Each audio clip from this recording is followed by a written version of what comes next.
Sidang Sabang yang berjudul Syukur.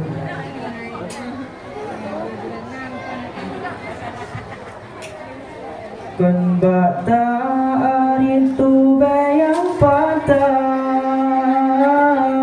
kan bayang taplaka buka ijah, tamuhud hasing padesi amah malah mutemung si guncang mutayu merang laon yang luar perahu patahana medaya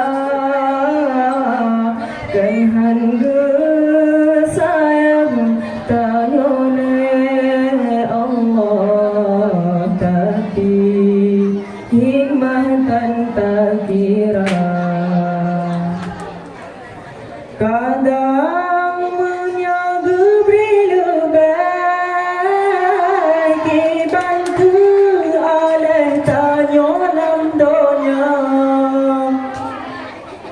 gejala pangkat jabatan ban Fir'aun kadang tak ada kuasa kadang menyakayatannya jut kegelan tokarun durjana kepelaga bacur rumahan kadangan nyantongan nuraka betasyukur ngan beri Tuhan walaupun nan kelage tahawa kan bata itu bejang patah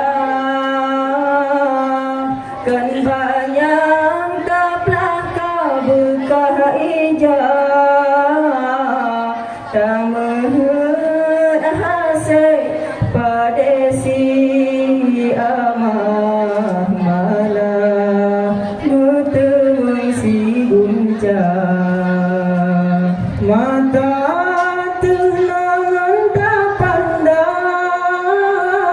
tagalan kiban orang yang buta gagi timang bata langkah kiban kesusah orang yang cedera tak atepan tetring dok nenging di metikana rumah kaya gangan busa saudara tanya merumahana betasyukur ngan Tuhan walaupun yang kelage tadamba kilat semenuh bau jeng laon teka ujung rata ngan gelanteng yang kalem gebring jaga bek lepon takut gecabut si pupung kan bata aritu bayang patah kan bayang taplaka buka ijah